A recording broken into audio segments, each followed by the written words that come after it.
Hello मेरे प्यारे दोस्त सोनी मैथमेटिक्स में स्वागत है आपका। अभी जो है ना एवरेज चल रहा है। औसत क्लास है, या क्लास 2 है, दूसरा क्लास है। ये क्लास ऑलरेडी हो रखा है। वो इसके पहले के वाला जो क्लास हमने औसत का जो देखा, एवरेज का देखा, उसमें यह था कि जो संख्या का एवरेज निकालना था, औसत जो निकालना था, वो संख्या किसी एक रेशियो में नहीं था। रेशियो का मतलब, कहने का मतलब है वो या तो घटते क्रम या बढ़ते क्रम में, या बीच का जो डिफरेंस है वो कभी अधिक हो रहा है कभी कम हो रहा है, मतलब कोई उसका लाइनियत नहीं।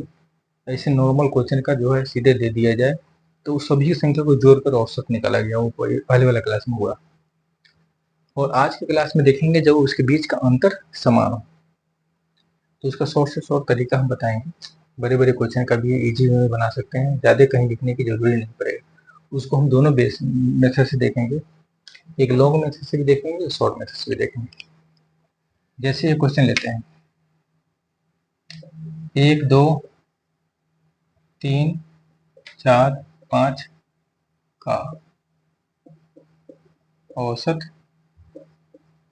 निकालें। पहले बेसिक से देखते हैं, छोटे संख्या से हम बड़ी की तरफ जाएंगे तो समझने में प्रॉब्लम नहीं होता है। डायरेक्ट हम हार्ड बताएंगे तो फिर वो कंफ्यूज होने की संभावना ज्यादा रहेगी, इसलिए छोटे छोटे संख्या हम ले रहे हैं। कहा 1 2 3 4 5, इसका औसत निकालना है। तो इसको निकालने के लिए क्या करेंगे, पहले सबको जोड़ेंगे। 1 + 2 + 3 + 4 + 5 बटे संख्या कितना है 5, इसे डिवाइड करते हैं। यही तो नियम है औसत का। तो 5 4 9 9 3 12, 12 3 15, 15 बटे 5 कटेगा, क्या आएगा 3। इसका औसत क्या होगा 3 आ गया। अब इसी को देखते हैं यहाँ पर शॉर्ट मेथड से। शॉर्ट मेथड में होता है कि जब संख्या बीच के संख्या से बराबर हो तो कुछ करना, विशेष करने की जरूरी नहीं होता है, f + l/2 कर देना होता है औसत। इतना करने की या डिवाइड करने की जरूरी नहीं। इसमें क्या करना है, f का मतलब हो गया फर्स्ट, l का मतलब हो गया लास्ट। सिर्फ इसके अंतर क्या है, अंतर कितना भी होगा, अंतर समान होना चाहिए। अंतर से मतलब ही नहीं है। अगर एक एक अंतर है तो ठीक है, अंतर बराबर है तो ये रूल लागू होगा। जब अंतर अलग अलग हो जाएगा, डिफरेंस अंतर हो जाएगा, तो फिर ये रूल लागू नहीं होगा, फिर इस मेथड से बनाना पड़ेगा। लेकिन जब भी एग्जाम में पूछे जाते हैं ना, किसी न किसी कोई भी क्वेश्चन जो दिया जाता है उसका कुछ ना कुछ कंडीशन होता है शॉर्ट ट्रिक के माध्यम से, तो वो पकड़ना होता है। इसमें देखते हैं बराबर है तो फिर फर्स्ट संख्या क्या होगा 1, लास्ट संख्या क्या होगा 5। 1 + 5 बटे 2 = 6 बटे 2 कटेगा, क्या होगा 3 = आंसर क्या होगा 3 हो गया। कहीं कुछ करने की जरूरी पड़ा, आंसर सेम ही आ रहा है, लेकिन इस मेथड में इसमें अंतर है। अगर यही एक और क्वेश्चन देखते हैं, थोड़ा बड़ा ले लेंगे इसमें, तो पता चलेगा आपको लॉन्ग से बनाना अच्छा है या शॉर्ट से।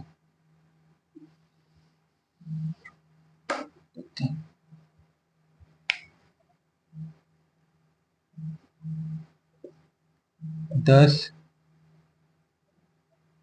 20 30 40 डेट इज 100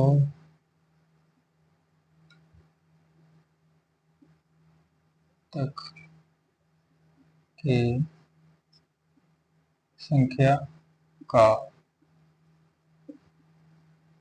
औसत निकाले। ये हो गया। अब क्वेश्चन इस टाइप के पूछा हुआ क्वेश्चन है एग्जाम में, बहुत सारे एग्जाम में पूछे हुए क्वेश्चन है। कह रहा है कि 10 20 30 अंतर क्या है, 10 10 का है, दोनों के बीच का अंतर क्या है, यहाँ भी 10 है, ये इसके अंतर भी 10 है, इसका भी अंतर 10 है। तो इस तरह बढ़ते हुए जा रहा है, 100 तक संख्या जा रहा है। कितने तक जा रहा है संख्या, 100 तक जा रहा है। अब पूरा गढ़ा है औसत निकालने के लिए, तो इसमें होगा कि 10 20 30 सभी को जोड़ेंगे।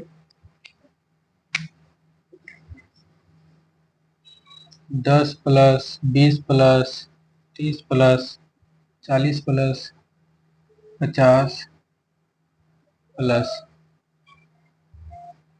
Date is 100। 100 तक संख्या है, ये पूरा को जोड़ेंगे। अब पूरी संख्या कितनी संख्या होगा उससे डिवाइड करेंगे, उससे डिवाइड करेंगे, तब जाकर का औसत होगा।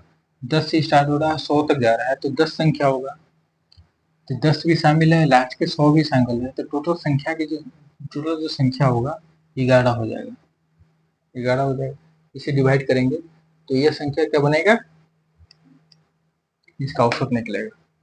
तो इस तरह से इसको जोड़ना है, फिर 11 से डिवाइड करके देखना है, बन तो जाएगा लेकिन आपका समय भी लगेगा, इसमें कहीं ना कहीं गलती होने की संभावना ज्यादा रहेगा। अब इस मेथड से देखते हैं, कह रहा है फर्स्ट संख्या को ले लो और लास्ट वाला संख्या को ले लो, 10 प्लस 100/2 जोड़ेंगे क्या आएगा, 2 क्या आएगा, 55 हो गया आंसर। इसका औसत क्या होगा, 55 हो गया। इस तरह भी निकालेंगे तो वही आंसर आएगा, लेकिन ये आपको डायरेक्ट कहीं कुछ लिखने की जरूरत नहीं पड़ेगा और ये बन गया। अंतर कितना भी हो एक दूसरे के बीच, लेकिन इस टाइप के जब भी क्वेश्चन हो तो इस मेथड से आप बना करके कम से कम समय में निकाल सकते हैं। इसमें आपको समय अधिक लगेगा, बड़े बड़े क्वेश्चन दिए हुए रहते हैं, तो उस पीरियड में आपको जो है इस मेथड से बनाना पॉसिबल नहीं होता है, शॉर्ट मेथड आना चाहिए। आप इसको प्रैक्टिस कर सकते हैं, बहुत ही आसान तरीके से हमने बताया, और उसके एंजॉय ले सकते हैं। ठीक है, थैंक्स।